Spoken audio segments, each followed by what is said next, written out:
How to Make a Futuristic Gauntlet by David J. Guyton, author of the Legend of Reason book series. This gauntlet's made in 22 gauge stainless steel. You can also use 20 gauge stainless steel, but if you go any higher than that, you're not going to be able to cut it very easily with hand tools. Other metals will be a little easier, and you can also use plastic or other materials to make it as well.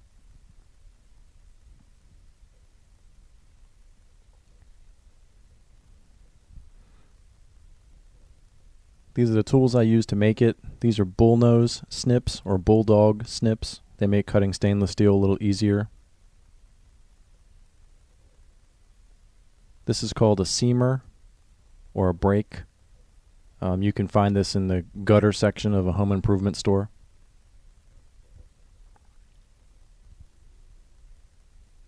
This is a ball peen hammer. I use the rounded side mostly. This is a body hammer for doing body work on cars. Note that it's got a very flat surface, which is very important. This is 5-minute epoxy. It's a 2-part glue that's very strong, and I use it to glue a lot of the parts onto the glove. This is craft foam I got from a craft store. This is a little spring you'll need. You also need some nuts and bolts, very small. These you'll see later. I use those as an anvil to shape things. I also have a big anvil, which you won't need, but is very handy to have. If you don't have an anvil, you can use a dumbbell or other weight.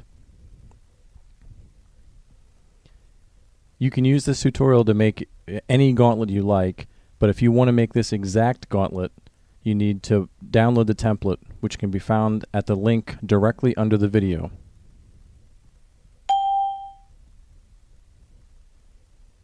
Use the snips to cut out your parts after you trace them onto metal. Then grind your parts for a better shape. You can also use a file to fine-tune them.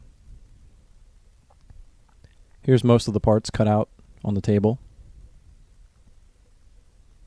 This glove is an unlined leather police glove. It's very important to get that kind.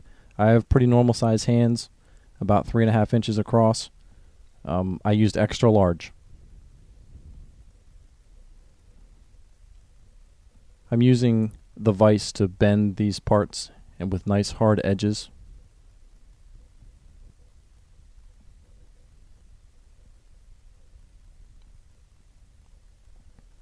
I'm also rounding these edges a little bit. You can do that with a piece of copper pipe or anything round like this. I also went to the trouble to shape pretty much all the pieces. I used an edge to make the metal look like it was about twice as thick as it really is. You can skip this step, but I think it makes it look a lot more professional.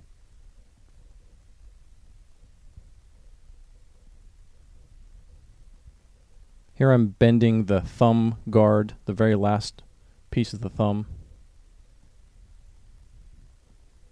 Here I'm using the copper pipe to bend the vambrace part of the gauntlet. You can see, just go slowly and you can make a nice even curves. I'm folding over the edge of the vambrace for a more uniform edge. You can skip this part if you want, just by cutting it off instead of bending it over.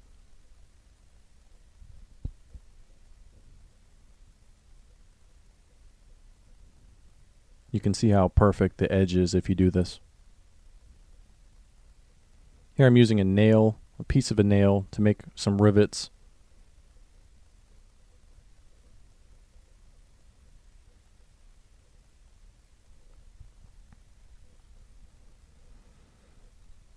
And these hinges are just bought from a store. I should have got silver, but I can only find brass that were small enough.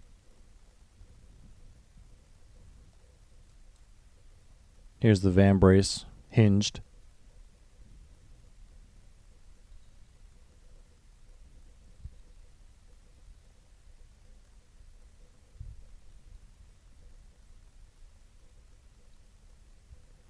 This is the hand shield.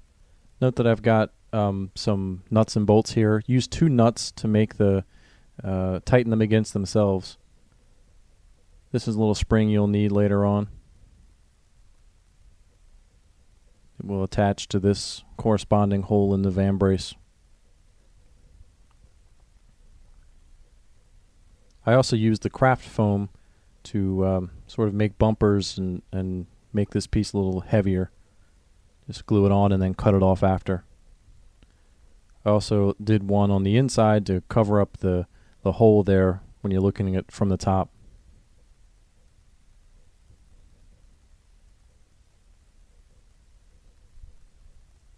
Here I'm rounding one of the hand parts.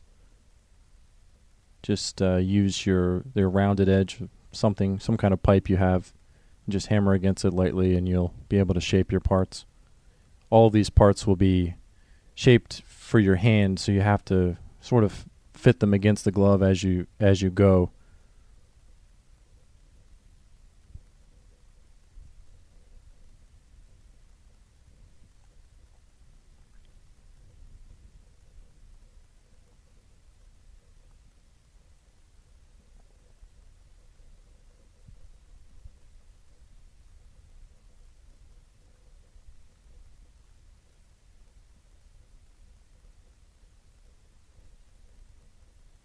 This is the riser. It's actually a pretty hard piece to get right. You really have to work on this for a while to get the curve to fit right on the van brace.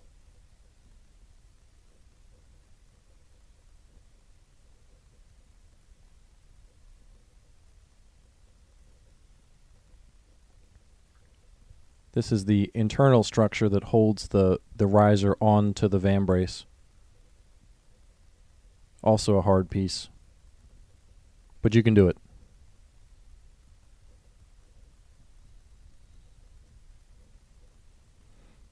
Here I use little bolts, nuts and bolts to attach it to the attach the parts together. This is a little cap I made on top to make it a little neater.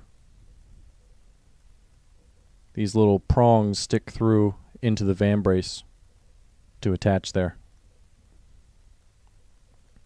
Here I've got roofing nails I use to make rivets, to take to make a little piece of an old belt attached to the glove, so that the glove parts can eventually attach to the arm guard parts.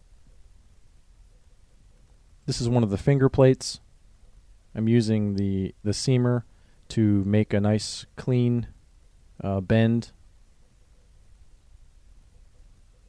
If you use an anvil or some hard surface, it makes it a little easier to make a perfect hard bend. Otherwise, you're going to get like a rounded sort of edge. You don't want that.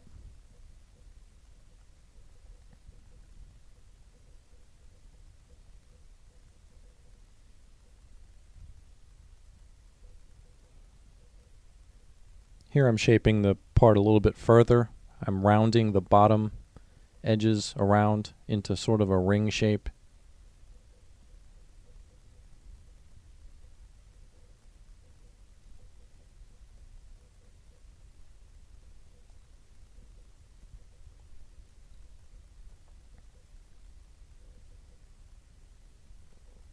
And then I also sort of went to the trouble to make a little bit more three-dimensional look to it by hammering the edges just on the front and back sides.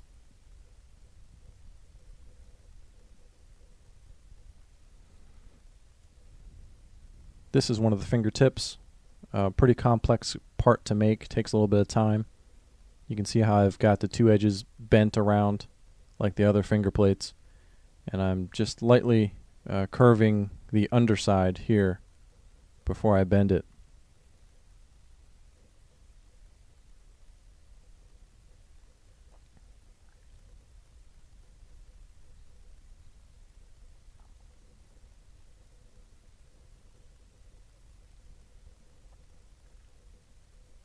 I'm also curving the bottom edge just a little bit to match the other finger plates.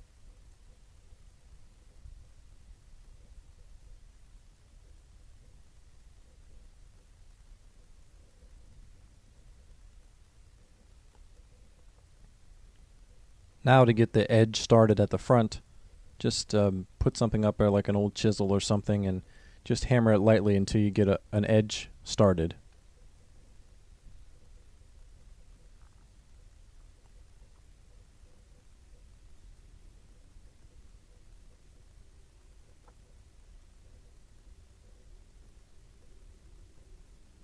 And now you can just pound it into shape.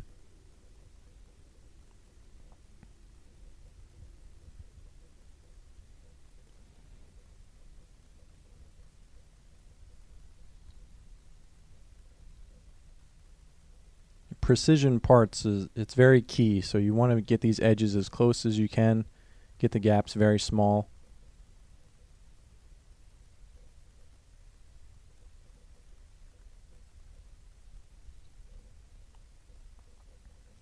Then gluing all the parts, that's what takes forever, because you have to hold the parts for about 10 minutes. Each individual part. Not fun.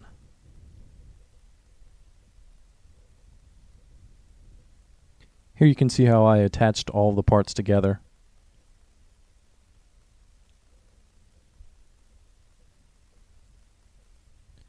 And that's it. Thanks for watching.